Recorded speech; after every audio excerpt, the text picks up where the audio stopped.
एक बार शिव ने अपने तेज को समुद्र में फेंक दिया था। उससे एक महातेजस्वी बालक ने जन्म लिया।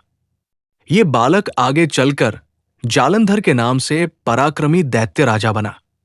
इसकी राजधानी का नाम जालंधर नगरी था। दैत्यराज कालनेमी की कन्या वृंदा का विवाह जालंधर से हुआ। जालंधर महाराक्षस था। अपनी सत्ता के मद मैचुरस्नाथ लक्ष्मी को पाने की कामना से युद्ध किया, परंतु समुद्र से ही उत्पन्न होने के कारण माता लक्ष्मी ने उसे अपने भाई के रूप में स्वीकार किया। वहां से पराजित होकर वो देवी पार्वती को पाने की लालसा से कैलाश पर्वत पर गया। भगवान देवाधिदेव शिव का ही रूप धरकर माता पार्वती के समीप गया, परंतु मां ने अपने योगबल से उसे तुरंत पहचान लिया तथा वहां से अंतर्ध्यान हो गई।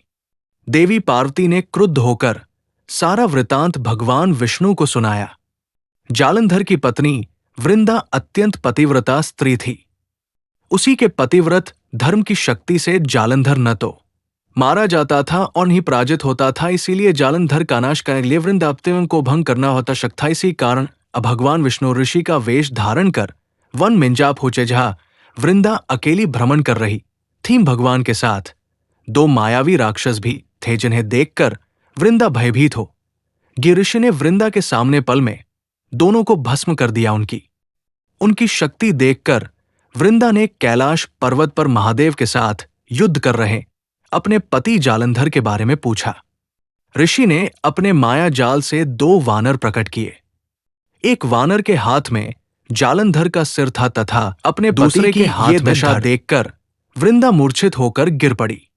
होश में आने पर उन्होंने ऋषि रूपी भगवान से विनती की कि वह उसके पति को जीवित करें। भगवान ने अपनी माया से पुनः जालंधर का सिर धड़ से जोड़ दिया, परंतु स्वयं भी वो उसी शरीर में प्रवेश कर गए। वृंदा को इस छल का तनिक भी आभास न हुआ।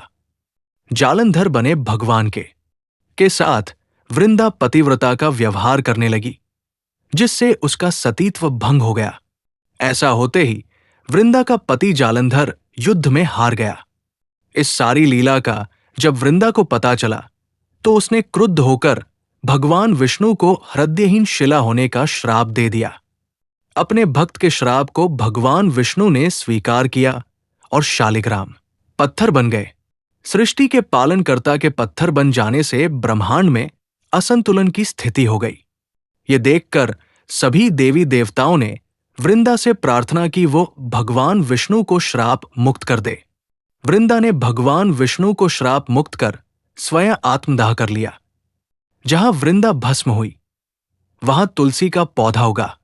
भगवान विष्णु ने वृंदा से कहा, हे वृंदा, तुम अपने सतीत्व के कारण मुझे लक्ष्मी से भी अधिक प्रिय हो गई हो। अब तुम तुलसी के रूप में सदा मेरे साथ रहोगी। तब से हर साल कार्तिक महीने के देवोठावनी एकादशी का दिन तुलसी विवाह के रूप में मनाया जाता है। जो मनुष्य भी मेरे शालिग्राम रूप के साथ तुलसी का विवाह करेगा, उसे इस लोक और परलोक में विपुल यश प्राप्त होगा। जिस घर में तुलसी होती है वहां यम के दूत भी आसमय नहीं जा सकते। मृत्यु के समय जिसके प्राण मंजरी रहित तुलसी और गंगा जल मुख में रखकर निकल जाते हैं, वो पापों से मुक्त होकर वैकुंठ धाम को प्राप्त होता है। जो मनुष्य तुलसी व आंवलों की छाया में अपने पितरों का श्राद्ध करता है, उसके पितर मोक्ष को प्राप्त हो जाते हैं।